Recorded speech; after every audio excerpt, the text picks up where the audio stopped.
ರಾಜ್ಯದಲ್ಲಿ ಈಗ ಕೇಂದ್ರ ಸಚಿವ ಕುಮಾರಸ್ವಾಮಿ ಹಾಗೆ ಡಿಕೆಶಿ ಮಧ್ಯೆ ಫೈಟ್ ಶುರುವಾಗಿದೆ.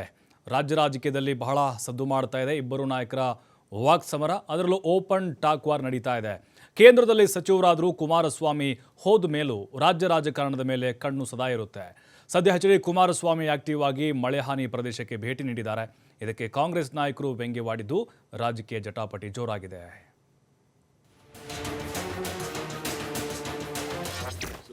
ವಿಸಿಟ್ ಮಾಡಿದ ತಕ್ಷಣ ಆಗೋಯ್ತಾ?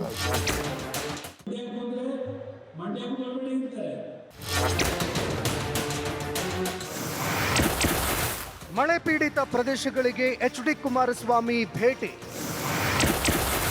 ಕೇಂದ್ರಕ್ಕೆ ಹೋದರೂ ರಾಜ್ಯದ ಮೇಲೆ ಕಣ್ಣೆಂದು ಕೈ ವ್ಯಂಗ್ಯ.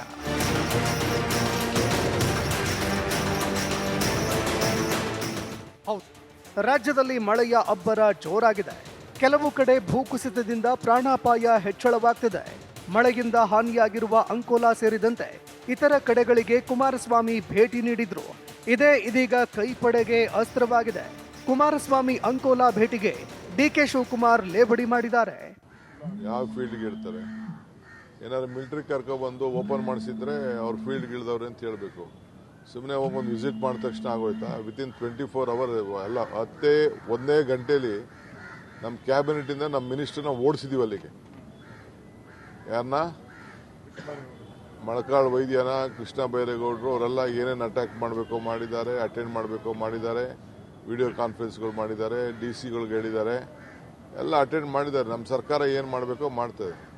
ಅವರೇನಾದ್ರು ಇದನ್ನ ಮಿಲಿಟರಿನ ಡೆಪ್ಲಾಯ್ ಮಾಡಿಸಿ ಮಿಲಿಟರಿ ಅವ್ರ ಕೆಲಸ ಮಾಡಿಸಿದ್ರೆ ಹೇಳ್ಬೋದಾಯಿತು, ಕೇಂದ್ರ ಸರ್ಕಾರ ಭಾಳ ನಮಗೆ ಮುತುವರ್ಜಿ ವಹಿಸಿದೆ ಅಂತೇಳಿ.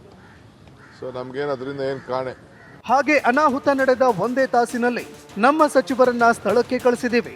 ನಮ್ಮ ಸಚಿವರಾದ ಮಂಕಾಳ ವೈದ್ಯ, ಕೃಷ್ಣ ಬೈರೇಗೌಡರು ಸ್ಥಳಕ್ಕೆ ಹೋಗಿ ಪರಿಶೀಲನೆ ಮಾಡಿ ಅಗತ್ಯ ಕ್ರಮಗಳನ್ನು ಕೈಗೊಂಡಿದ್ದಾರೆ. ವಿಡಿಯೋ ಕಾನ್ಫರೆನ್ಸ್ ಮೂಲಕ ಅಧಿಕಾರಿಗಳಿಗೆ ಅಗತ್ಯ ಸೂಚನೆ ನೀಡಿದ್ದಾರೆ. ರಾಜ್ಯ ಸರ್ಕಾರ ತನ್ನ ಜವಾಬ್ದಾರಿ ಸಮರ್ಥವಾಗಿ ನಿಭಾಯಿಸುತ್ತಿದೆ ಅಂತ ಹೇಳುವ ಮೂಲಕ ಕುಮಾರಸ್ವಾಮಿ ಭೇಟಿಯಿಂದ ಯಾವುದೇ ಪ್ರಯೋಜನ ಆಗಿಲ್ಲ ಅಂತ ಪರೋಕ್ಷವಾಗಿ ಡಿಕೆಶಿ ಲೇವಡಿ ಮಾಡಿದ್ದಾರೆ.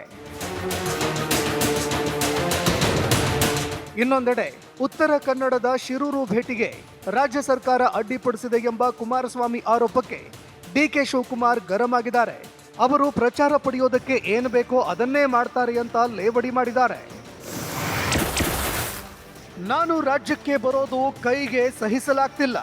ಡಿಕೆ ಶಿವಕುಮಾರ್ ಆರೋಪಕ್ಕೆ ಕುಮಾರಸ್ವಾಮಿ ತಿರುಗೇಟು ಕೊಟ್ಟಿದ್ದಾರೆ.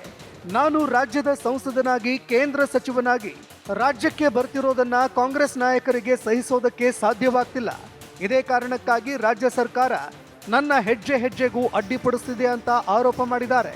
ಹಾಗೆ ಮಂಡ್ಯಕ್ಕೆ ಹೋದ್ರೂ ಬೇಡ ಅಂತಾರೆ, ಉತ್ತರ ಕನ್ನಡ ಜಿಲ್ಲೆಗೆ ಹೋದ್ರೂ ಅಲ್ಲಿಗೂ ಬೇಡ ಅಂತಾರೆ. ಸದ್ಯ ಹಾಸನಕ್ಕೆ ಬರಬೇಡಿ ಅನ್ಲಿಲ್ಲ, ನಾನು ಕರ್ನಾಟಕಕ್ಕೆ ಬರ್ತೀನಿ ಅಂದ್ರೆ ಇವರಿಗೆ ಕೈಕಾಲು ನಡಗತ್ತೆ ಎಂದಿದ್ದಾರೆ. ರಾಜ್ಯದಲ್ಲಿ ಅವ್ಯಾಹತವಾಗಿ ಲೂಟಿ, ದರೋಡೆ ನಡೀತಿದೆ. ಭಯೋತ್ಪಾದಕ ಕೃತ್ಯಗಳಿಂದ ದರೋಡೆ, ಲೂಟಿ ಚೆನ್ನಾಗಿ ನಡೀತಿದೆ. ದರೋಡೆ ಮಾಡೋದನ್ನ ನಿಲ್ಲಿಸೋದಕ್ಕೆ ಮಿಲಿಟರಿಯನ್ನ ಕರೆತರೋದಕ್ಕೆ ಹೇಳಬೇಕು ಅಂತ ತಿರುಗೇಟು ಕೊಟ್ಟಿದ್ದಾರೆ. ಕಷ್ಟ ಸುಖಕ್ಕೆ ಹೋಗಿದ್ದಾರೆ, ನೋಡ್ತಾ ಇದ್ದಾರೆ ಯಾವ ರೀತಿ ನಡ್ಕೊತಾ ಇದ್ದಾರೆ. ಕುಮಾರಸ್ವಾಮಿ ಅಲ್ಲಿ ಹೋಗ್ಲಿಕ್ಕೆ ಮಂಡ್ಯಕ್ಕೆ ಬಂದ್ರೆ ಮಂಡ್ಯಕ್ಕೆ ಬರಬೇಡಿ ಅಂತಾರೆ. ಅಲ್ಲೆಲ್ಲ ಹೋಗಿ ಕಷ್ಟ ಸುಖ ಕೇಳಲಿಕ್ಕೆ ಹೋದ ನೋವನ್ನ ಸಾಂತ್ವನ ಹೇಳಿದ್ರು. ಕುಟುಂಬದ 3 ಜನ ಹೆಣ್ಣು ಮಕ್ಕಳು ನೆನ್ನೆ ಬರ್ತಾರೆ. ಆ ತಂದೆ ಆ ಮಣ್ಣಲ್ಲಿ ಏನೊಂದು ಆ ಒಂದು ರಭಸದಲ್ಲಿ ಹೋಗಿದ್ದಾರೆ. ಇನ್ನೂ ಆ ಶರೀರವನ್ನು ತೆಗಿಲಿಕ್ಕಾಗಿಲ್ಲ. ಒಟ್ಟಿನಲ್ಲಿ ಮಳೆಯ ಅವಾಂತರಗಳ ನಡುವೆ ಕೇಂದ್ರ ಸಚಿವ ಕುಮಾರಸ್ವಾಮಿ ಮತ್ತು ಡಿಕೆ ಶಿವಕುಮಾರ್ ನಡುವಿನ ಜಟಾಪಟಿ ಜೋರಾಗ್ತಿದೆ. ಸದ್ಯ ರಾಜ್ಯದ ವಿಚಾರಗಳಲ್ಲಿ ಕುಮಾರಸ್ವಾಮಿ ಮತ್ತಷ್ಟು ಆಕ್ಟಿವ್ ಆಗ್ತಿರೋದು ಸಾಕಷ್ಟು ಕುತೂಹಲ ಮೂಡಿಸುತ್ತಿದೆ. ಎಲ್ ಎನ್ ಸ್ವಾಮಿ ಪೊಲಿಟಿಕಲ್ ಬ್ಯೂರೋ, TV5 ಬೆಂಗಳೂರು.